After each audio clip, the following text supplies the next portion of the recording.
we'll have a silent prayer.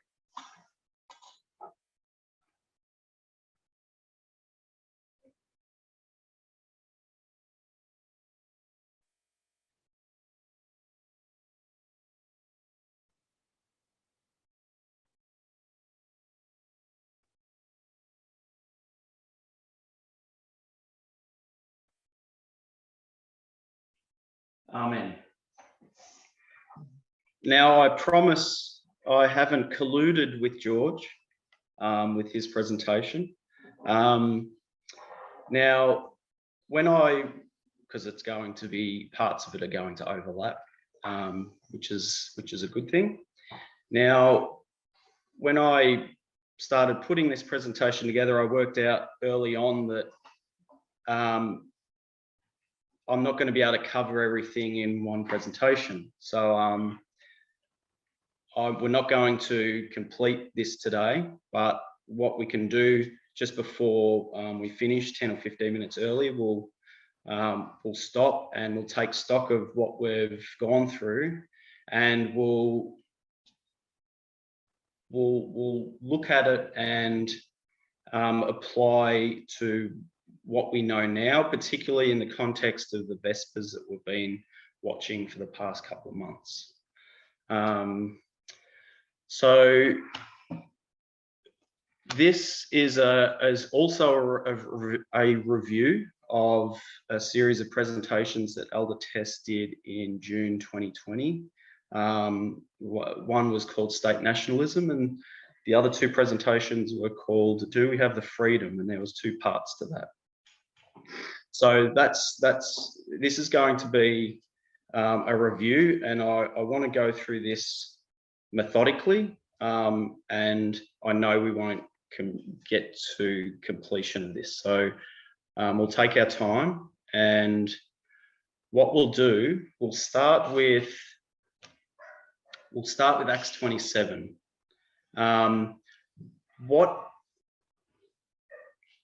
What does Acts 27 teach us of? Who does it teach us about? It's two institutions, and it teaches us of, that's right, USA and Seventh-day Adventism, and in two ways. It tells us the negative perspective and the positive perspective.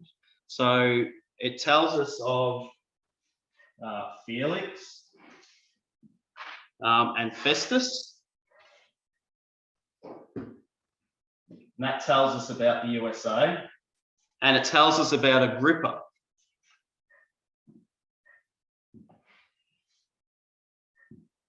And that tells us about the application being two institutions, being USA and Seventh-day Adventism as institutions.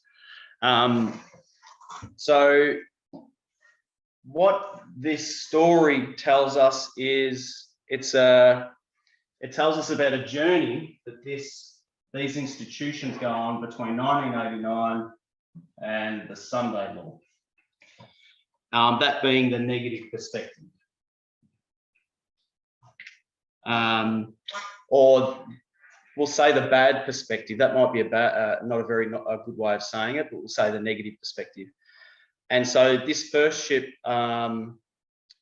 is bad because comes from Adramyttium, which is it's dead, and it decides to remain in death. So I shall abide in death. That's what the title of the ship means. Now we've also got the positive perspective, or the good perspective, or the good ship. Remember, it was the wheat ship.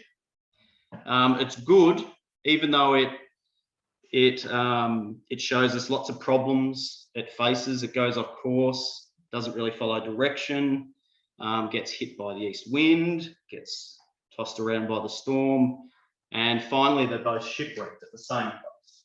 So they both meet at Sunday Law. So this is the good perspective. We'll call it the positive perspective. And this gives us a different perspective, the positive perspective, starting in 1798. And this tells us about the journey through this history. So this is the history through there, through that time period. These are the institutions from a negative and positive perspective. It's good because it takes Paul, despite all the problems, it still takes Paul to where he can get to the island and present the message to the world. Okay. It also gives us quite neatly, this is 2001, the early reign for the 144,000 being here. Okay. So the focus of this presentation, I'm not sure whether there's a title, but my focus will be, well, okay, so at the end of the day, it gets shipwrecked and we want to know why. And it begs the question, well, if they're shipwrecked, they're doing something wrong, these institutions. So we want to know, what is the sin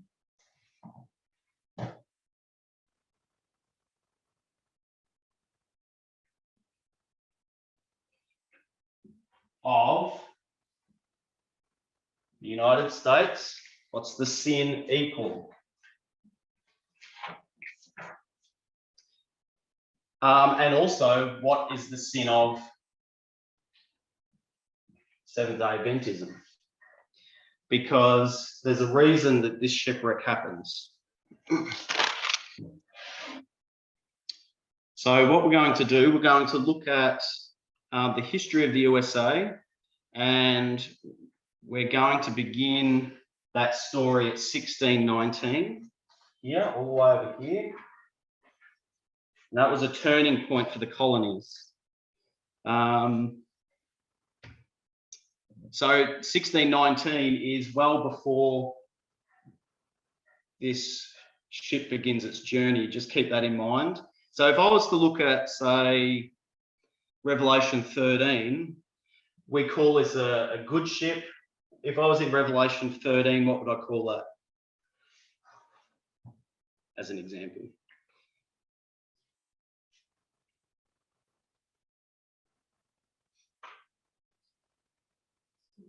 Something rising up out of the earth. What rises up out of the earth at 1798? Thank you. Yes, it's a lamb-like beast. So we've got all these different parable stories, whether it's Acts 27, Revelation 13, telling us these stories to help us to understand these things. But remember, it's a lamb-like beast here. Is it a lamb-like beast here? That's 1619. Can't be, because it rises out of the earth in 1798. This is 170, 180 years before. Is that when Christopher Columbus? No, he was before. So this is even before the Mayflower arrived. So this is when they're British colonies. Yeah. All right. So in 1619, they begin the first representative government in the colonies, and at the same time this representative government forms, you have the enaction of a Sunday law and the introduction of slavery within a couple of weeks of each other. Okay, I'll sit down for a minute.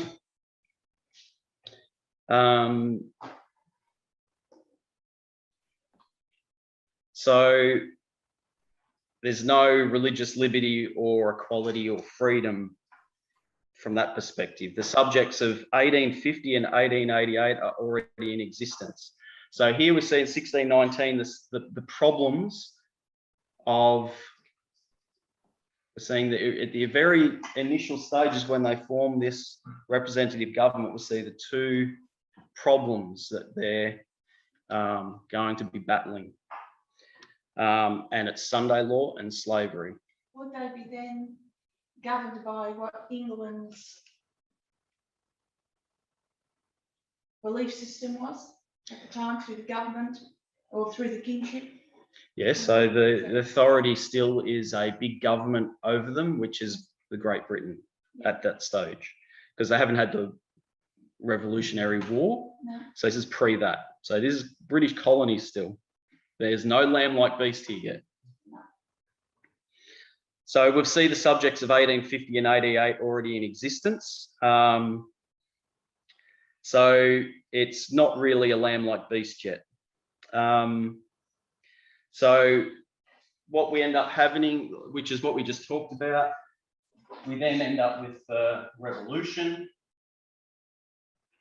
Okay. American Revolution for independence from Great Britain.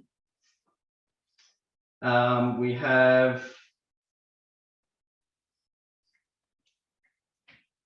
end up, oh yeah, well, they create the Constitution. Actually, I'll put them below each other so we've got room. Revolution, Constitution, the Bill of Rights.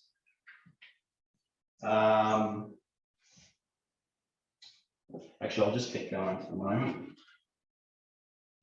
I'll come back there. So there's two questions. Why does Adventism fail? And why does the USA fail? Why does the United States fail? We don't really want to focus on why does Adventism fail. We'll do a little bit, but I think Molly, over the past 3 or 4 weeks in prayer meeting, has done a really good job explaining that, and George has just been going through why that is, and we know why Adventism fails, which is what George was explaining. We've got the Apis bull, we've got this mindset that is like a compare and contrast. We've got modern Israel and compare and contrast ancient Israel. So we've got apostate Protestantism and the way they think. We've adopted that mindset, which is what George has been explaining to us really well just before. So another way of, so it's a form of idolatry, conspiracy theories, Walter Vyth, which is what George was saying. In saying that, we've got the way, I want to put this on the board still. So we've got a one world government.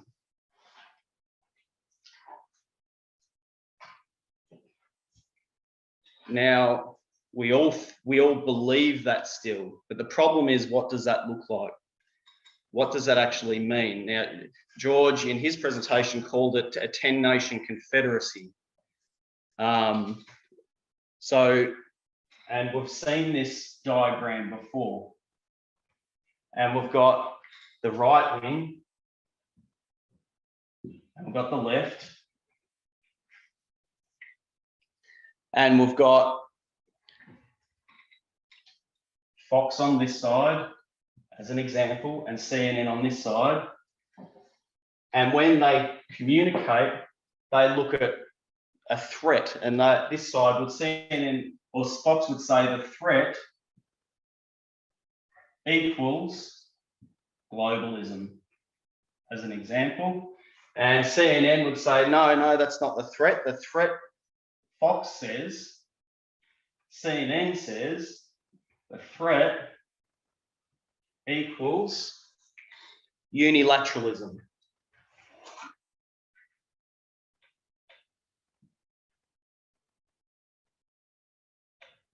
Or American imperialism.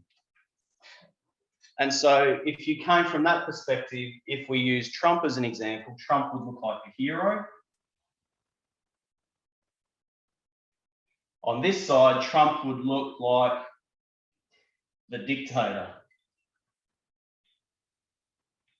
And this is why it's so important. Everything George was saying is right. We think the same as we used to, conservative evangelical Protestantism. And that was why it was so important that we made this jump from right wing to left wing. And it depends on how you view the world and what your political perspective is, depending on which side you find yourself. It will mean something totally actually opposing sides. And so the methodology here would be conspiracy theories, which we're not going to go into. George can do that. And this side would be parable methodology. And people go, oh, what do you mean by that? Well, if I was a CNN historian, I would understand my history, and I would say, as an example, I would look at the dictators of the past because I'm a historian. I would understand this, and all of a sudden you'd start seeing red flags pop up here and there. And so what they would see in the Republican Party or Trump as a person, they would start seeing things that they recognise, and they would go back to dictators of the past and see repeating patterns, and they would see red flags, and they would be sick to their stomach. And what would they then do? They would then come on a show or write an article and give a warning message based on, well, this is what happened in the past in World War I, this is what it looked like, and then in World War II, this is what Hitler did, and this is it. And then they would say, see what's happening now in the modern version. And what's that? That's a triple application of prophecy. So they're using parable methodology externally, outside the movement. But our focus today is not on why Adventism falls. We want to focus on what's the sin of the USA. So another way of looking at that is, we could say,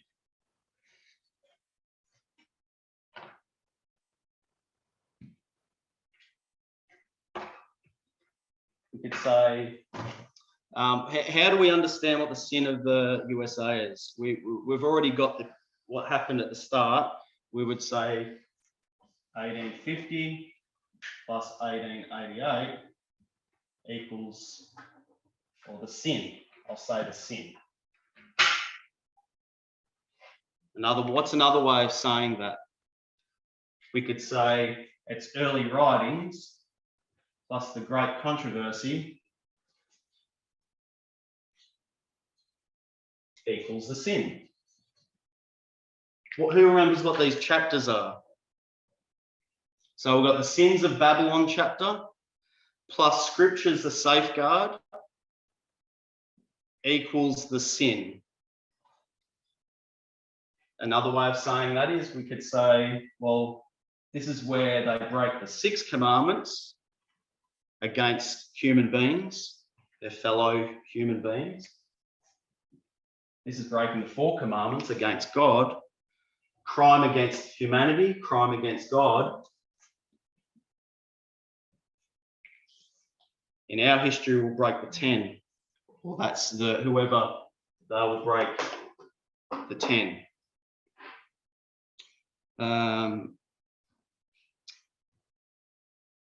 So the purpose of this, we want to look at this literal history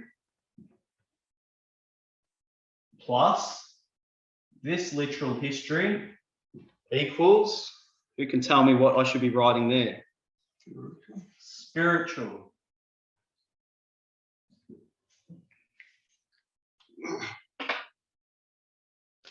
Or the symbolic. So I guess there's 2 ways we can do this. We could cut the line and say 1850 plus 1888 equals this history here. I don't want to do that or now. I don't want to do that. I want to show it as one big consistent story of progression, so we can see the issues built, so we can see the problems right through. And I don't want to cut the lines at this stage, so we won't be doing that. So that's why I've done this line here. That's basically going to represent these histories and more. Okay. So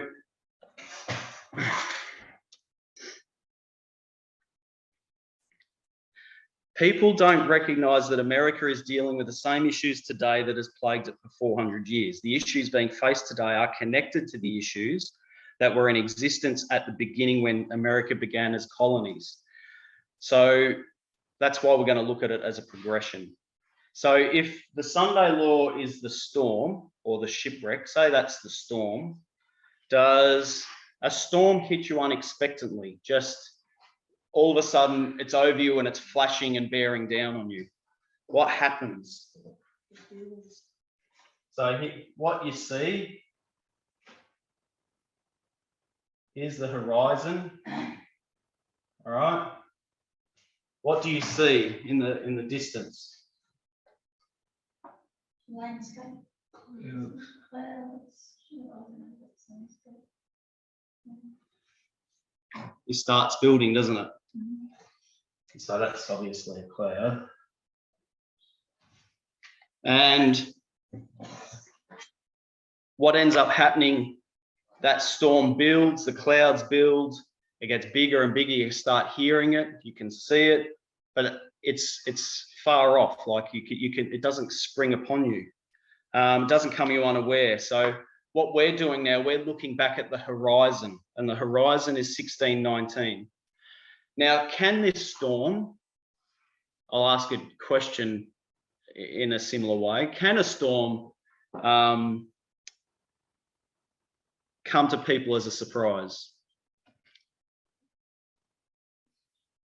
Yes, they can. What if you're not even looking? You're asleep. You're asleep. If you got your fingers in your ears, if you're not listening and you're not looking, the storm can still come upon you, and before you know it, it's bearing down on you. So what we're wanting to do, we're wanting to be prepared. We're wanting to look at the storm coming from afar off, and that's what we're looking at here. We're looking at 1619. We want to see this storm build and see what are the principles of it and why is it a problem, because we want to understand what the Sunday law is going to look like.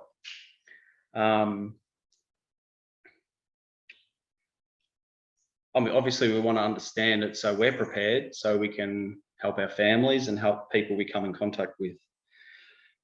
So let's start. So back here, I'll rub this out. Representative government back in 1619. I also introduced Sunday laws and slavery within 2 weeks. Okay, representative government, Sunday law, and slavery. Move forward, we end up into the American Revolution. They gain their independence from Great Britain. They create the Constitution, the Bill of Rights, and also, what do? They form a Republican government. I might just put revolution just there. So, Republican government. And what set of ideals did they put in place when they formed this representative government? What did they do? What they did, they separated church, put a wall, and state. They put a wall there. And then what else did they say? All men are equal.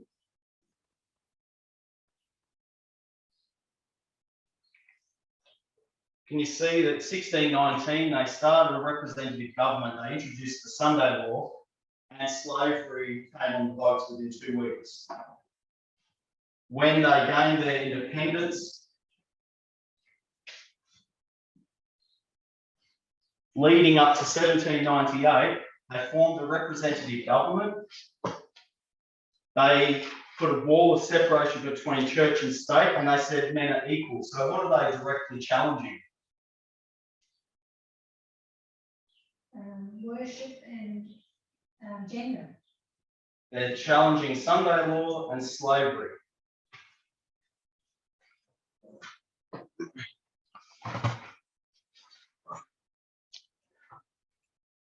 So at the beginning, they have an issue with government-enforced morality in the form of a Sunday law. So as they form a new nation, they separate church and state and put a wall up. The second issue of slavery, they say all men are created equal. So at 1798, what happens? So this is where the good ship begins. So they've got a foundation of being positive. So are we seeing a lamb-like beast form and rising up out of the, okay. So we're starting to see principles of freedom of religion and equality, or we'll say equality. And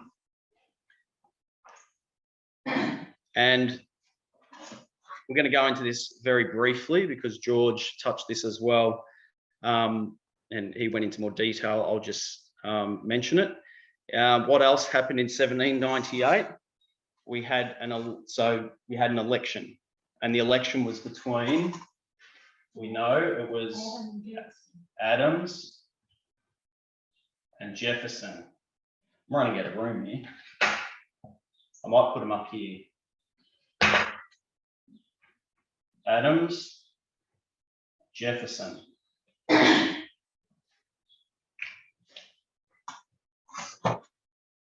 Molly also took us through this a couple of weeks ago.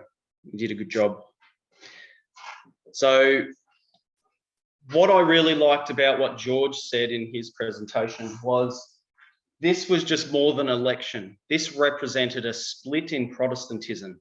Why did this represent a split in Protestantism? Why? It's because the whole population were Protestants.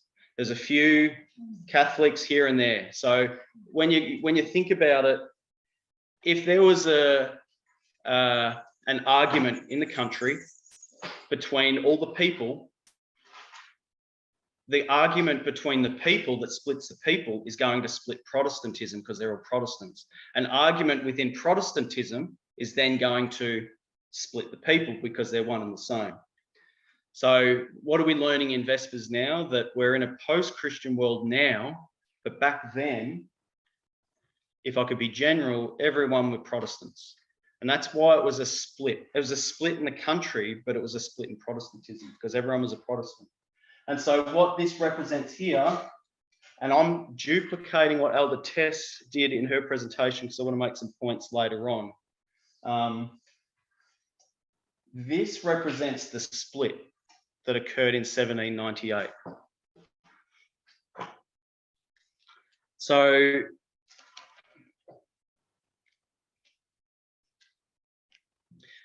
George also mentioned this was at the beginning of the Second Great Awakening. The First Great Awakening happened during this history, on and through the Revolution, and the Second Great Awakening happened in early 1790 right through to 1830s, 1840s. So right at the beginning of the Second Great Awakening, we've seen this split in Protestantism because Protestantism is the entire population, pretty much, if I could be general.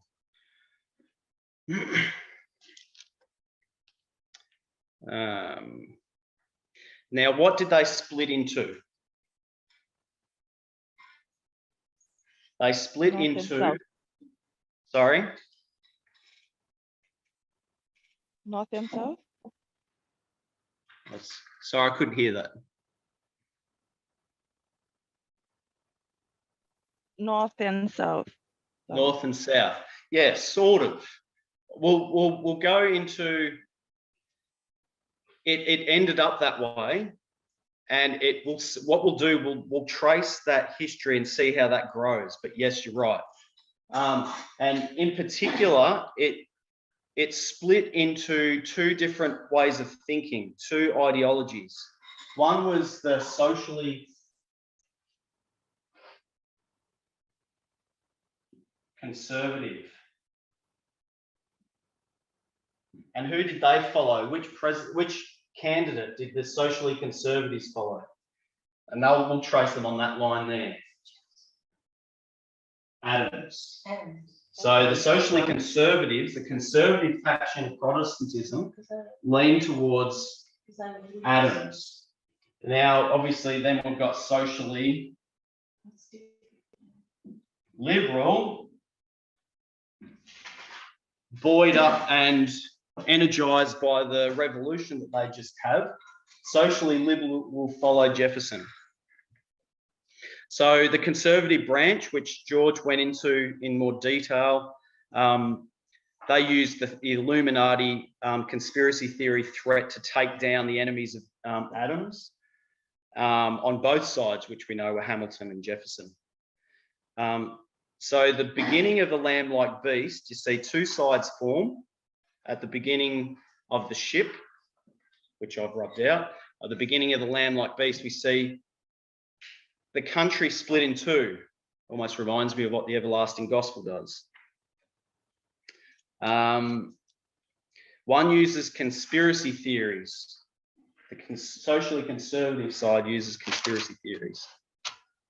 So now we want to look at the issue of slavery and how the subject progresses through the history past 1798. Because both of the arguments of abolition and forced slavery are made by Protestants, because everyone's a Protestant. So, like I said before, a split in the country equals a split in Protestantism and vice versa. A split in Protestants equals a split in the country. So when a fight over slavery occurs in the North and the South, which is what the comment was just made, it's a fight over different factions of Protestantism. So now I'm going to read some quotes, and this is from a book, America 1844, Religious Fervor, Westward Expansion, and the Presidential Election that Transformed the Nation. And this is the quote. So now we're going to look at the different perspectives of Protestantism and how they're going to address the subject of slavery and how that split developed and got more polarized. 41. The year 1831 had been a propitious one for the embryonic abolitionist movement. William Lloyd Garrison founded the newspaper, The Liberator, in 1831. Abolitionists in Boston founded the New England Slavery Society, and slaves led by Matt Turner rose up against their masters in Virginia. Southerners were annoyed by Garrison and the fledgling society, and they were scared to death by Matt Turner, and that was a slave rebellion. That's why they were scared of that. So this is the good side, or the abolitionist side. So you're starting to see the socially liberal forming communities and rising up against slavery. 2 years later, in 1833, the American Anti-Slavery Society was founded. Its leaders soon launched a campaign to petition Congress to end slavery. So what's important about 1831 and 1833 from our perspective? And that's the formalization of the message, isn't it? So you can see what's happening externally, all these historical events, which is these are all events tying into the eventual Fugitive Slave Act, or the Sunday Law of that history. So you can see this building, these. In 1824, an English Quaker, Elizabeth Coltman Hayrick, published a bold tract entitled Immediate, Not Gradual Abolition. She was the first of many devout women to defy the more conservative male leadership in the anti-slavery cause in both countries. So, and this is the anti-slavery side.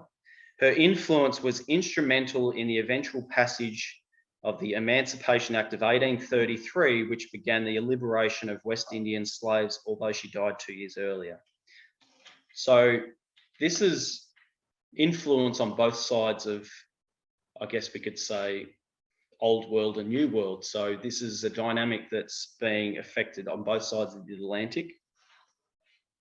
No less important were the female anti-slavery societies, where such noted speakers as the Quaker Lucretia Mott, Elizabeth Cody Stanton, the eloquent black sojourner Truth, and others began their speaking careers.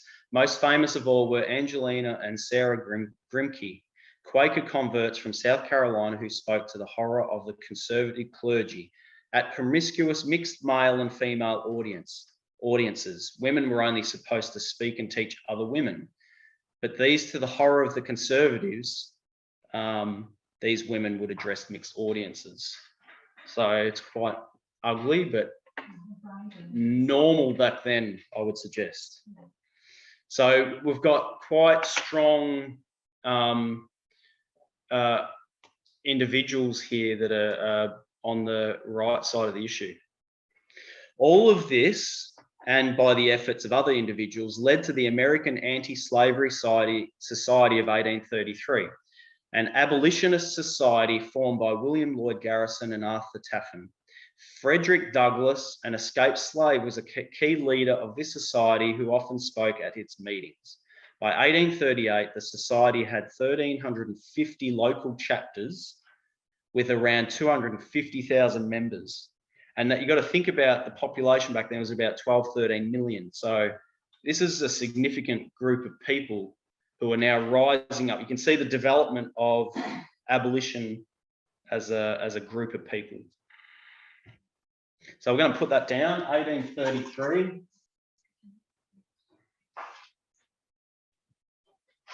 Anti-Slavery Society.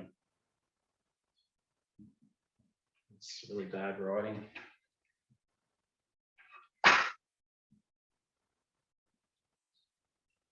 Okay.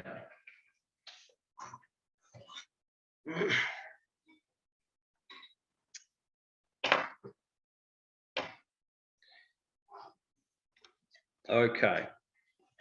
So this is, remember, this is two sides of Protestantism forming. Charles Finney was a leading Protestant preacher.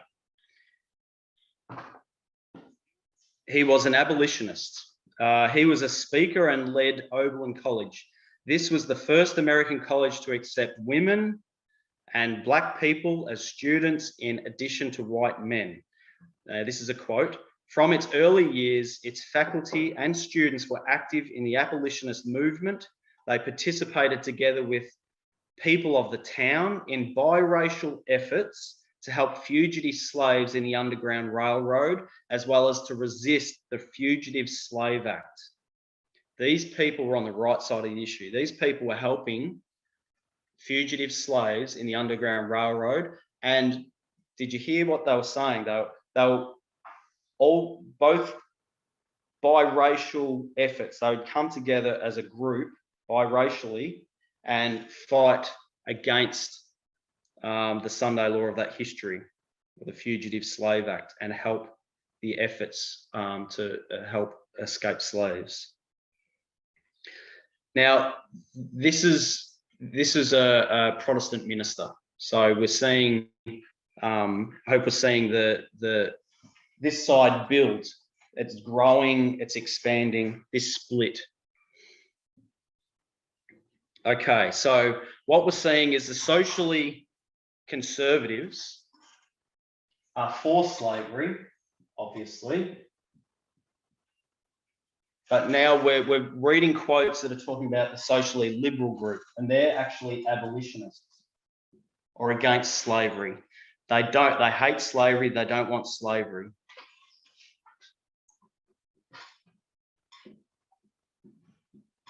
Okay, and I just want to make a point here.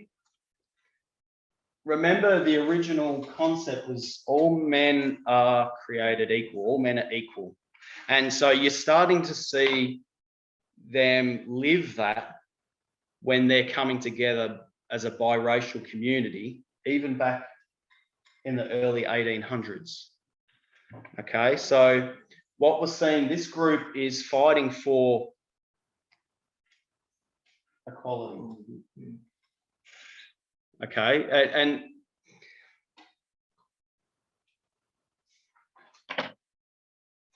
they don't necessarily use those words, but if you look at what they're doing and look at how they're behaving and how they're acting, obviously to allow people of colour into their universities and women, they've got an underlying view that,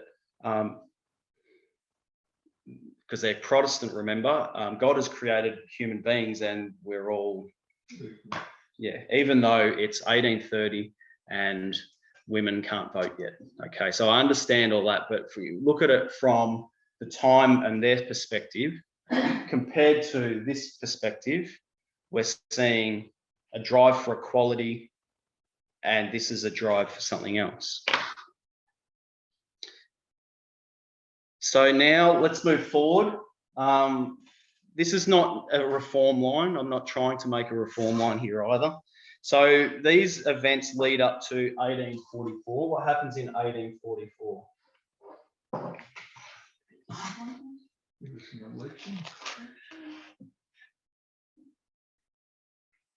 Yeah, maybe we'll get to that. But what we're seeing, we're decades down the track. So we're seeing decades of tension build between these two factions. So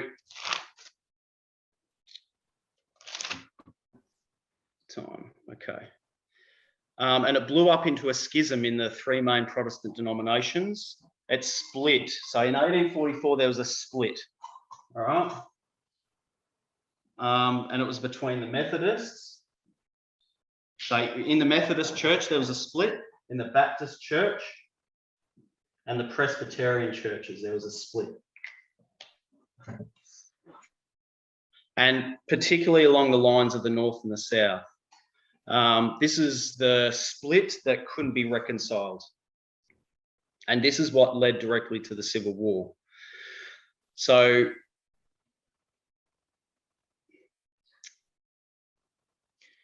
in the 19th century, slavery became, this is a quote, became the most critical moral issue dividing the Baptists in the United States. So what ended up happening here, the division happened through decades of compromise. So before 1798 and leading into the Second Great Awakening, Baptists actually opposed slavery. They never taught slavery was biblical or not a sin. But as the Baptist missionaries went into the South, they struggled to get a foothold. So they began with small steps to compromise their message. So the next generation of Baptist preachers began to assimilate into society in the South. Rather than challenge slavery like they did in the beginning, they began to interpret Bible passages as though they supported slavery. They started to defend slavery against the North in a type of nationalistic way. So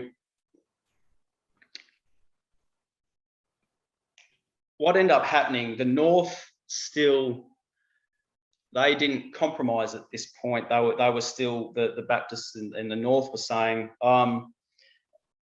what are you doing down there? You've got, you got to tell all those people down there, stop owning slaves. It's wrong. And the South, over the course of decades, they slowly assimilated and started saying, well, stop interfering and, sort your own problems out. And it became, the South felt victimized. And why you're interfering in our lives or our states, sort your own problems out, stay away. So you can start seeing sort of a nationalistic undertone start developing. And the South started resenting like this intrusion by the North into their territory. And so they started pushing back. And then they'd start, using their Bible verses as well. Well, what about, and then they'd start using the Bible verses to justify their positions. Why maybe God is okay with slavery because look at this verse, and this verse. But they originally didn't think that way, which is interesting. Stop criticizing us. So they felt like the victims. The South were the victims. So they became nationalistic in their behaviour towards the North. And eventually they then started to preach to the slaves to accept their place and obey their masters. I guess just like Paul did.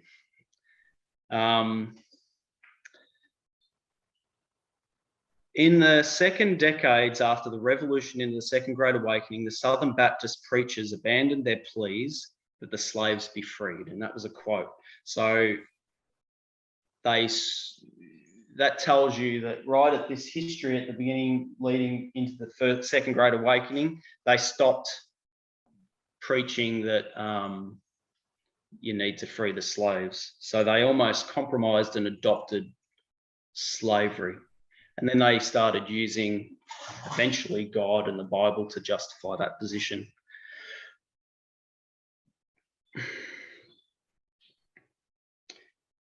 And in the end, they said God mandated it. So that's how far you can go. In 1844, Basil Manley Sr., president of the University of Alabama. So we're talking about this. Now we just talked about the abolitionists. Now we're going to look at the Protestant conservatives. And so here we're talking about president of the University of Alabama, a prominent preacher and a major planter who owned 40 slaves, drafted the Alabama resolutions and presented them to the Triennial Convention. These included the demand that slaveholders be eligible for offices to which the Southern associations contributed financially. So in other words, the South saying, we're giving you money, we support you, and we therefore have a right to be on these, we have positions of responsibility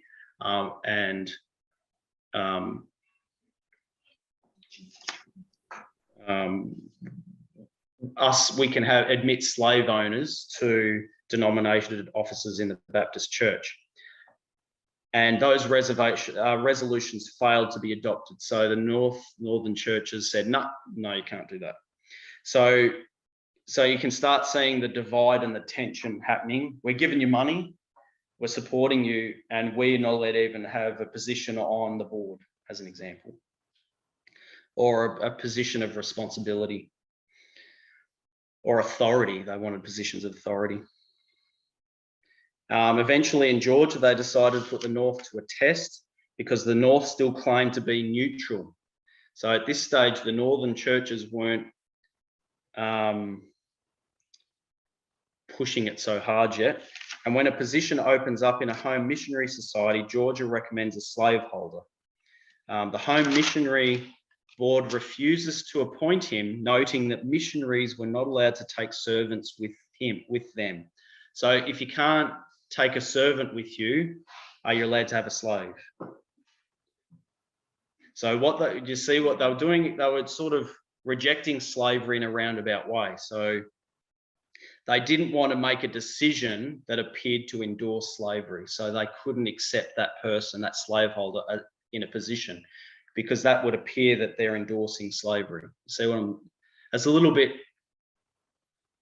round way of saying no. So what's the Southern Baptist response? The Southern Baptists considered this an infringement on their rights to determine their own candidates. So this is a fight between the North and the South in the Baptist churches. The South is saying, we give you money, we give you support, and over the decades, they begin to see more and more that slavery is mandated by God because of the literal interpretation, which is what George was going through. Ancient Israel had slaves, so therefore modern Israel must have slaves. And so they have two arguments to defend slavery. So they're saying to not support slavery or not let us Southern ministers support slavery in our own states, in our own home, is a violation of our freedom. So what's their argument? Violation of freedom.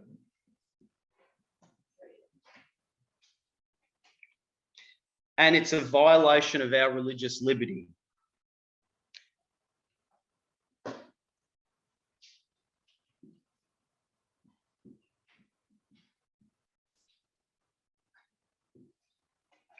Freedom and religious liberty. So the South's argument to the North is you're violating our freedoms and you're violating our religious liberty to practice our understanding of the Bible and Bible history and what God requires us as human beings and as a nation. So you're taking our religious freedom. You're not even letting us interpret the Bible the way we understand it. Just see the argument. So this causes the split in the Baptist churches.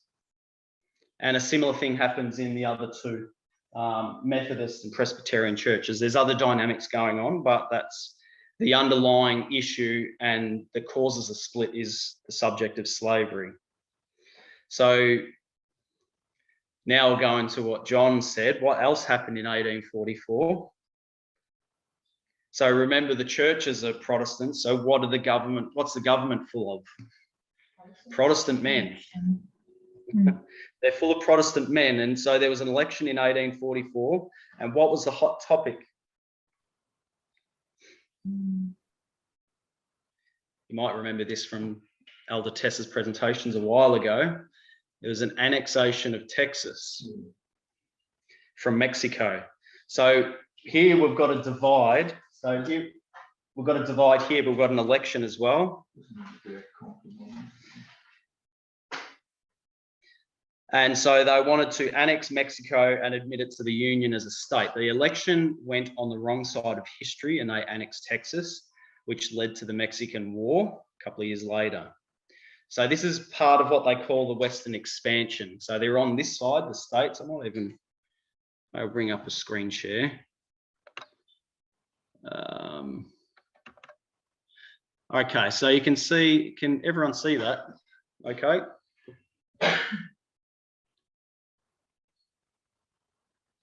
Everyone see that as a screen share? I'll just keep going as though you can. So if you can have a look at this map, I don't fully understand all the details surrounding that history, but you can see all the states over on this side. So, and what they're wanting to do, they're wanting to expand west into the Northern Territories, and they want to go from ocean to ocean. So they're expanding, and during this expansion, they annex Texas here. And there's an argument over this here, where to put the boundary. That's my understanding anyway. I'm still a bit sketchy on the details, but my understanding is that the argument is how far, where's this border going? And that developed into a war between Mexico and these states over here. So they annexed Texas here. So as you can see, the subject is the Mexican-American War of 1846 to 48. That tells you when the war was. And this was the dispute. So I'll stop share.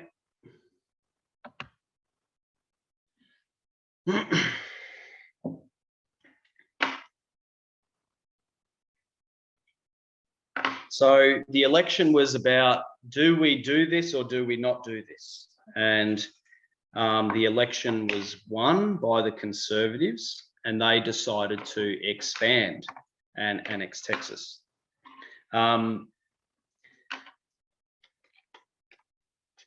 So when we're talking about this expansion, remember, this is what the Conservatives are wanting, okay? So the Conservative branch supports slavery, and they want to expand west. And now we're going to read some quotes about why. So another character we want to talk about is John C. Calhoun as well. So he spoke, he's a senator from South Carolina, I think. I'll get that. It'll come up in a second. At the time, US and Mexican diplomats were in the midst of the peace treaty. So now we're in January 4, 1848. So what's happened? They annex Texas, they go to war from 1846 to 48. And in 48, the parties come together and negotiate a peace treaty. And they basically arguing or deciding how much of Mexico to admit to the Union. And the question is, how much of Mexico did Calhoun say the Union wants? So that's our question. And this is his speech. We have never dreamt of incorporating into our union any but the Caucasian race, the free white race. To incorporate Mexico would be the very first instance of the type of incorporating an Indian race. For more than half of the Mexicans are Indians, and the other is composed chiefly of mixed tribes. I protest such a union as that. He doesn't want a union as that, okay? The great misfortune, oh, hang on. Ours, sir, is the government of a white race. The great misfortunes of Spanish America is to be traced to the fatal error of placing these black races with equality with the white race. Are we to associate ourselves as equals, companions, and fellow citizens, the Indians and mixed races of Mexico? Mr. President, I would consider such a thing as fatal to our institutions. We make a great mistake, sir, when we suppose that all people are capable of self-government. We are anxious to force free government on all, and I see that it has been urged on a respectable quarter that it is the mission of this country to spread civil and religious liberty over all the world, and especially over this continent. It is a great mistake. None but people advanced to a very high state of moral and intellectual improvement are capable in a civilized state of maintaining free government. All right, ugly words, but what's his argument? What's he saying? The United States decide to take some of Mexico, but not all of it. Why? They aren't white enough. They're mixed. It's not just Indians, they're mixed. So there's a combination. They're not quite white enough. It's the original border wall. So what makes Mexicans in Texas? Sorry, say that again. There weren't Mexicans in Texas annexed to. I think there was all through that history, but they're trying to expand west, but there comes a point where they don't want to dilute their white race. So remember, they've got African Americans in their country already. And now they're looking, going, well, we'll take, how much of this country do we take? If we take too much, we're going to be equal with these people. We can't have that. It's really ugly. And what's the justification he just used? That they can't govern themselves. What's his argument to defend slavery, or to defend racism in this case? We are anxious to force free government on all. It is a role of this country to spread civil and religious liberty. So the argument used on behalf of this belief is freedom. So now we're in 1848. Right. I'll put 1848, but it's through this history. This is a sort of a progressive story, because remember, in 1844 was the election and all the annexation of Texas happened, the war happened. So I'll just put it here and we'll just put Texas annexation, even though it happened back here. And the consequences were the war, and then they got the territory and kept expanding. They then got the Oregon territory of Great Britain, and that took them all the way to the ocean on the left side of the country. So what's the argument? Freedom, religious liberty.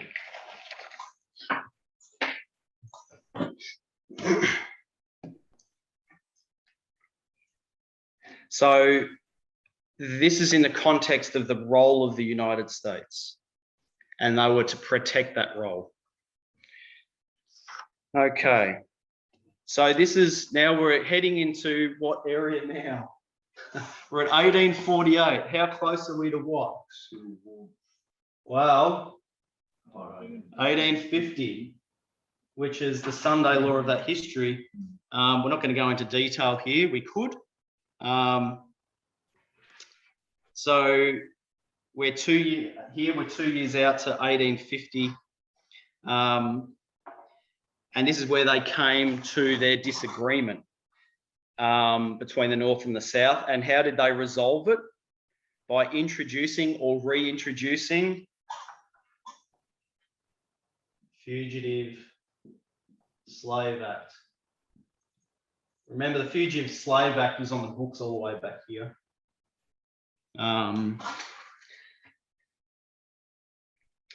So who wrote, Catherine and Elder Tess has taught us this, but Catherine taught us this a little while ago and it's caught some of us by surprise because we'd forgotten. Who wrote and enacted the Fugitive Slave Act in this history? It was, who wrote it? This side or this side? Colvin did. It was actually this side. You can see the compromise occur. It was written by Virginian Senator James N. Mason, and the original act was 1793. So he wrote that, and he was on the good side, if you want to call it, to try and keep the Union intact and to address the grievances, and we'll go into that shortly, what those grievances are.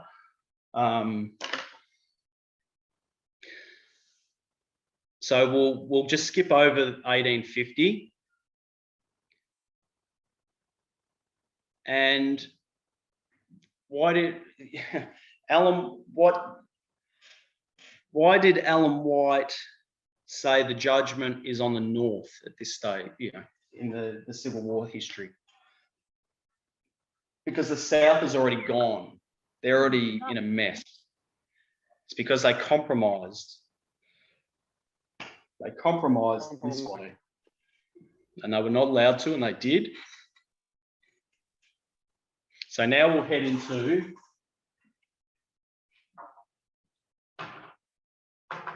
the Civil War. So we've had a split back here in the churches. And now we're going to see the states divide. Is that the entire Civil War, or are we going to the mid? Sorry. Page 65. It'd be 5 if you're doing that. Yeah, you're right. Sorry, my mistake.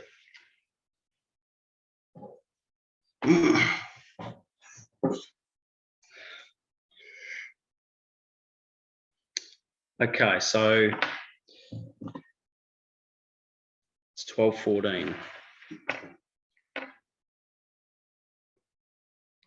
So right now we're about to get into what divided the states and what grievances they had and how did they look, how was their mindset, what did they see was the problem.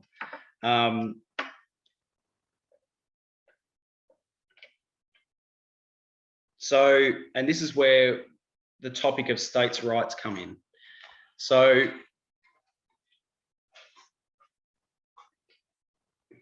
it's not a simple issue. And why is it not a simple issue?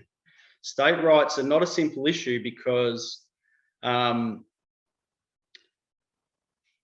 North used the argument of states' rights to bypass the Fugitive Slave Act. So back here, the North, some of the states didn't enact it properly. They bypassed it. So they said, well, we're a state and we have the right to do what we want to do. Stay out of it. So they said, we're not going to enforce this Fugitive Slave Act. So there was, and that became one of the main grievances of the South, because then they're saying, well, you're saying the federal government is coming in saying, well, you want to, free these slaves. Well, we're states, we can do what we want to do. We have the state rights to not have this overbearing government come in and tell us what we should and shouldn't be doing and how we should and shouldn't be living. And so state rights is actually it's not a simple topic, because it was used as an argument here to not enter into, and so some states were actually using that argument. And that was one of the big grievances heading into into this history here, because they could see what's happening. Lincoln just got elected, and the South saw that as a huge threat, because they saw him as an abolitionist-backed movement that was going to strip them of their freedoms, of their states' rights. Okay, and we're not going to be able to go into that because we're running out of time. So what we'll do now, as we've looked at the two perspectives of Lincoln, we've seen that there's a positive perspective and there's a negative perspective. So from our perspective, we're going to look at him as positive.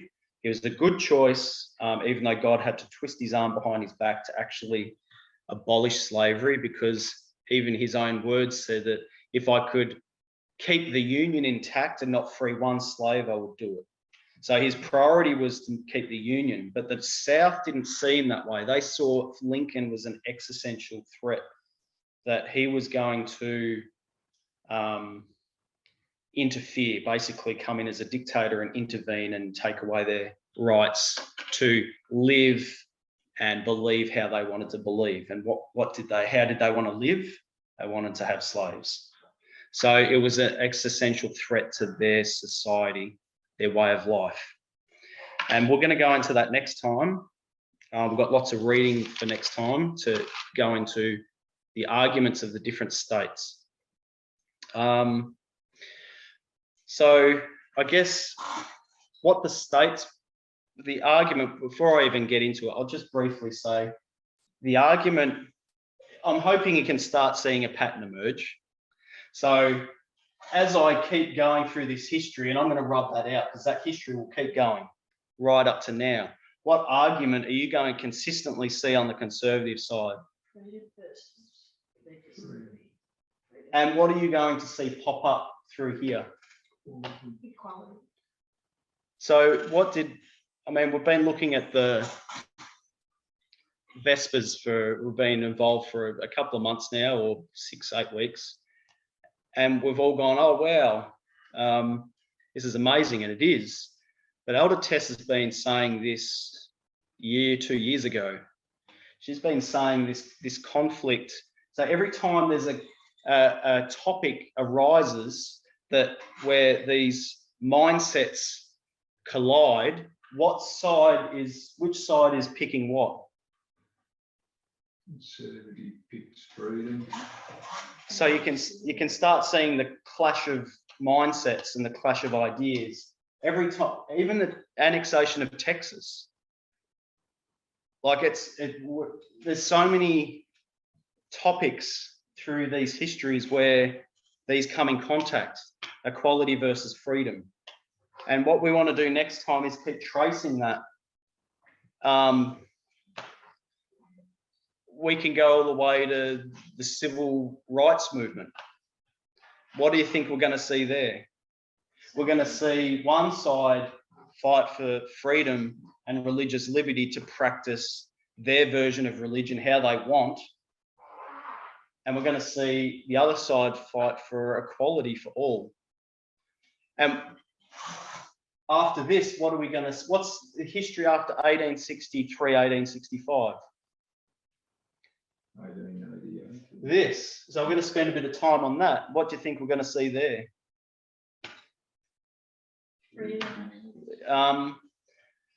So the question is, what is the sin of the USA? The topics keep changing.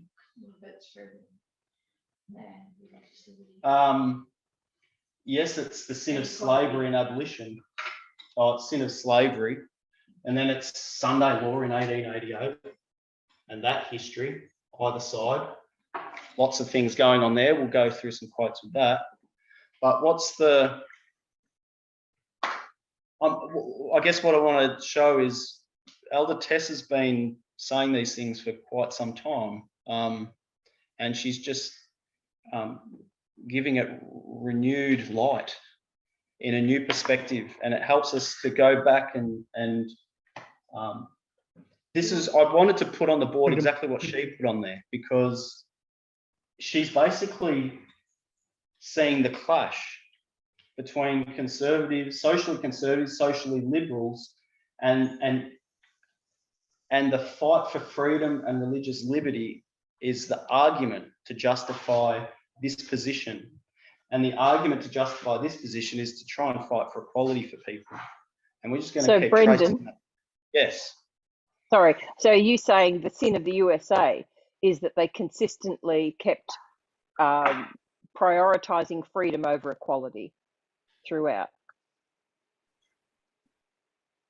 I'm not sure whether I'm not sure whether I want to say that. I think that's something else. I just want to put on the board because I don't understand all the implications, and I'm a bit reluctant to, but it appears that way. I'll say that. And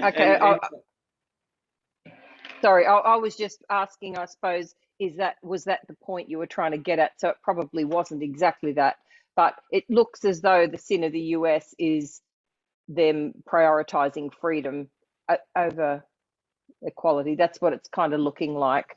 Yes, I think it's that. I think that's where it's heading, and I guess it goes all the way back to even when we look at the mindset of states' rights. So you've got. Didn't Tess say in her study that's what happened in Eden, that's what happened in Bennett? That's right. And I was about to perhaps mention that. I've got a couple of minutes. So states' rights. See, you've got this federal government and you've got all these states. And the states are saying, one says equality, the other says, no, we're not here. We have the freedom to act, do, behave how we want to behave. We are autonomous outside of that. And so whether you bring that forward to the United Nations, it's the same model. Whether you bring it to, what was the other one in League of Nations, same argument. You've got a group here. Let's just all of a sudden say it's not the federal government, it's God's government. And what are these then? If this is God's government, what are these? Worlds. What does Earth do? What does Adam and Eve do? They want the freedom. We have states' rights. We have the freedom to, even though they had freedom because they could eat whatever they want, but they chose a particular version of government. They said, no, we don't want this overbearing big government telling us and taking our freedom. And this was the thing that Satan sold Adam and Eve. And they said, no, we don't want this overbearing government. We want to have the freedom to do what we want to do. So this model is, we're going to look at that in detail. We're going to go through this history, and we're going to draw these models as we go as well. They did it knowing it was going to hurt people. And that's the thing. They did it. I have the freedom to do what I want, even if it takes away the equality of every other living thing. So if this was the federal government and this is the states, I have the freedom to have slaves, even though it takes away the equality of certain people. So I guess the sin of America is it compromises and adopts this model. which takes us all the way back to Eden. But that's All the way back to heaven. all the way back to heaven. Yes, you're right. So we'll stop there, and if anyone's got a quick comment they would like to say before we close, or a question, I'm not sure whether I'll be able to answer.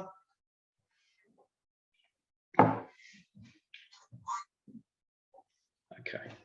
Well, let's close with prayer. Dear God in heaven, we thank you for your goodness towards us in providing us this life-saving information that helps us to navigate this time.